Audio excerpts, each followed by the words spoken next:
And now for our speaker for today, it is going to be Rev Ernestina. Welcome.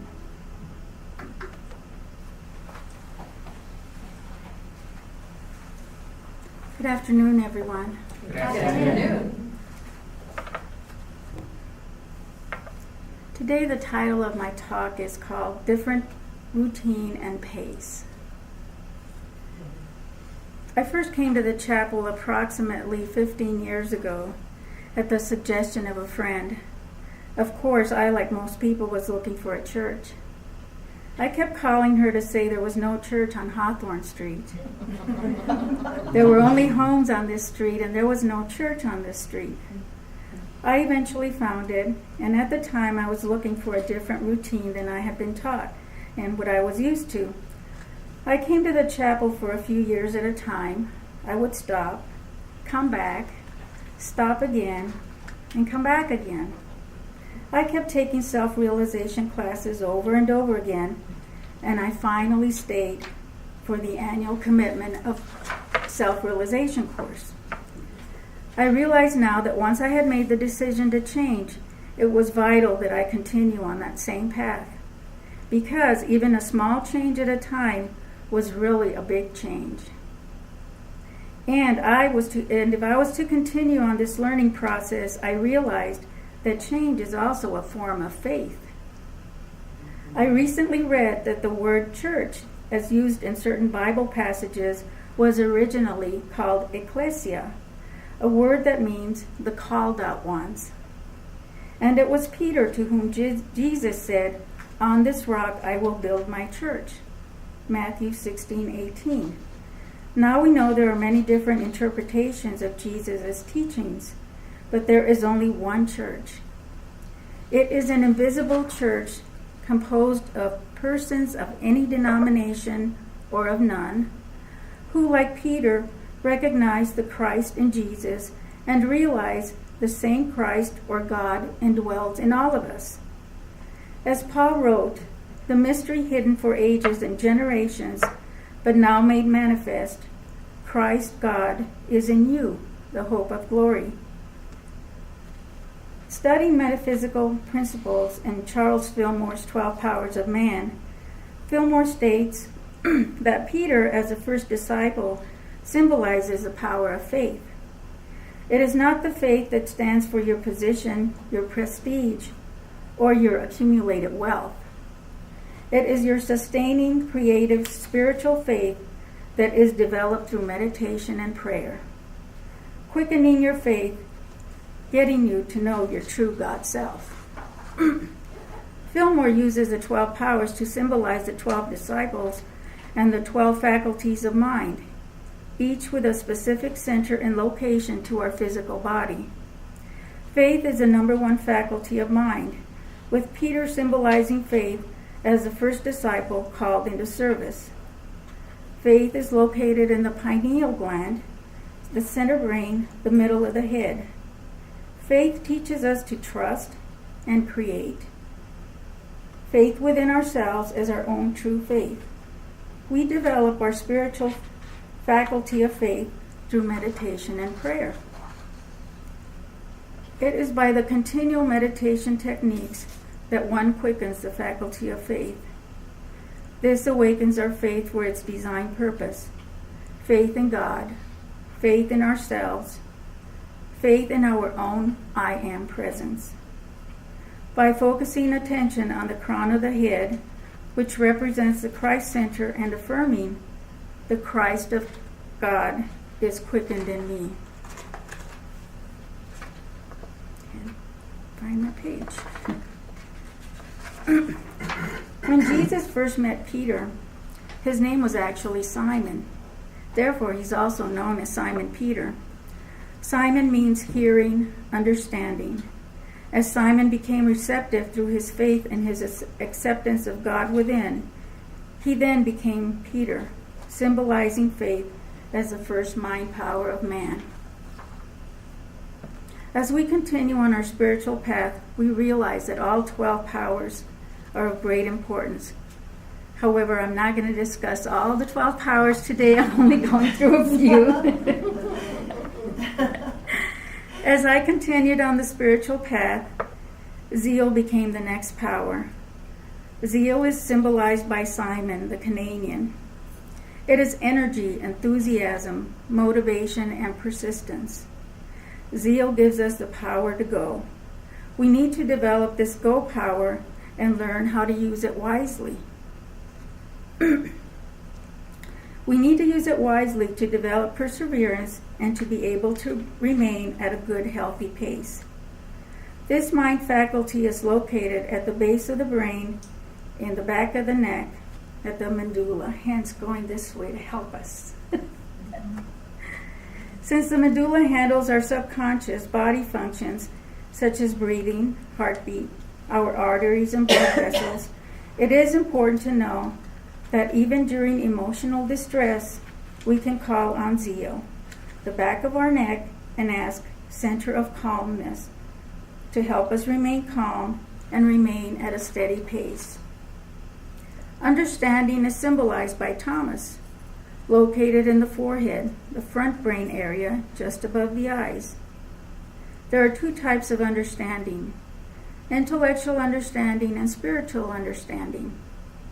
Intellectual understanding is acquired from outside ourselves through the five senses, while spiritual understanding comes up from within ourselves through intuition and inspiration. To acquire understanding and develop our intuition and inspiration, it is essential that we make time for quiet time, prayer, and meditation. This helps to facilitate and maintain our spiritual understanding. Will, symbolized by the disciple Matthew, is also located in the forehead, center of the brain area, and it signifies God in action. As will carries out what we understand to be true, these powers, will and understanding, working together, have the ability to perceive in the invisible realm of thought and to direct and bring the inner light from the unmanifest world to the manifest. These are your faculties of mind that connect the inner world of thought to the outer world of manifestation. You do, you act, you execute what you predominantly think about. The disciple Bartholomew represents a faculty of imagination. Its physical center is located between the eyes, near the pituitary gland, also known as the third eye. The imagination is a universal language, for it is a language of pictures. A picture of a cup of water, as an example, is understood by people of every language. This imaging faculty, commonly known as our imagination, has long been misunderstood and underestimated. It is tolerated in children and accepted as a secret hideaway for adults, called daydreaming or fantasizing one's desires. However, it is not quite as innocent and powerless as we may have thought. When you quicken and spiritualize your faculty of imagination, or when you affirm and acknowledge that the Christ God in you is quickening the imagination in you, it becomes the channel of communication between you and your universal mind. Although this universal language of pictures, through this universal language of pictures, you will see new ways to solve old problems, new ways of doing your work, and become more efficient and successful as you develop your creative imagination. It is vitally important that one take the time to pray, to meditate, and use the power of imagination to continue on one's spiritual journey, to continue with our God self and our I am presence. As I look back to review my progress, I realize that through the power of faith, it has helped me initiate change. Imagination has helped me to picture my spiritual connection to my true God self. And through understanding, I have been able to perceive the invisible realm of thought and to direct and bring the inner light from the unmanifest to the manifest world. The power of zeal has helped me to instill action and create a pace within myself. It is my continued movement or pace that keeps me moving forward, regenerating, polishing my inner true God self to help me become my I am that I am. In summary, I wish to say again that faith is very important. Understanding, create in me a clean heart, O God, and renew thy spirit in me. My imagination is real. Will is peace, harmony, and wealth. If you do not go within, you will go without. Will and zeal go hand in hand to sustain results in one's life. Praise zeal with its power faculties for its great energy. Zeal is tempered with wisdom. Help yourself slowly and steady, and know that okay is okay. Okay actually is a powerful word. When saying okay, a peace comes, knowing that all is okay, and your pace is okay. Zeal is energy in motion. When one desires to manifest, zeal pushes understanding, imagination, and faith into action. Praise, understanding, imagination, will, faith, and zeal. For I am that I am. And I will leave that with you. Thank you.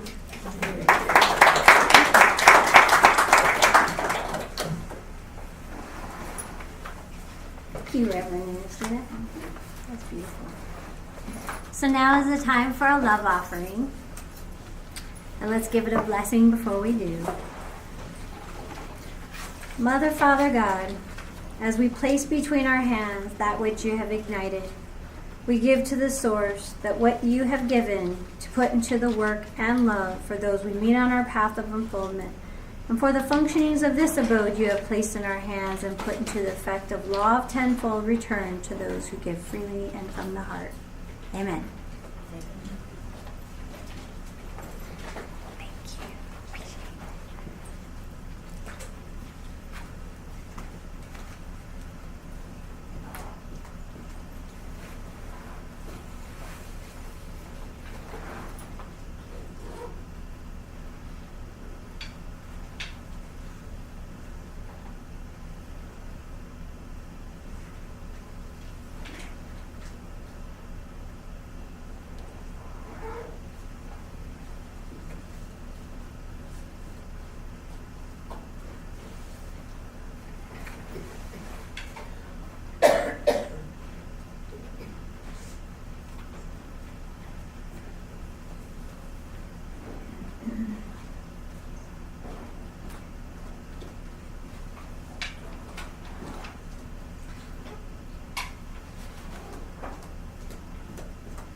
Okay, so now is the time we'll take a minute and stand up and greet each other and say hello.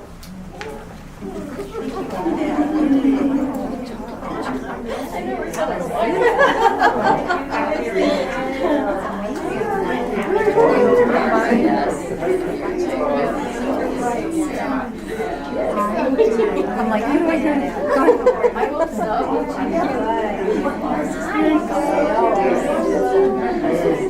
That was a beautiful.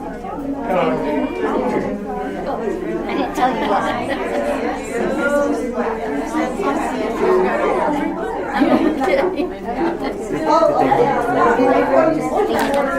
that.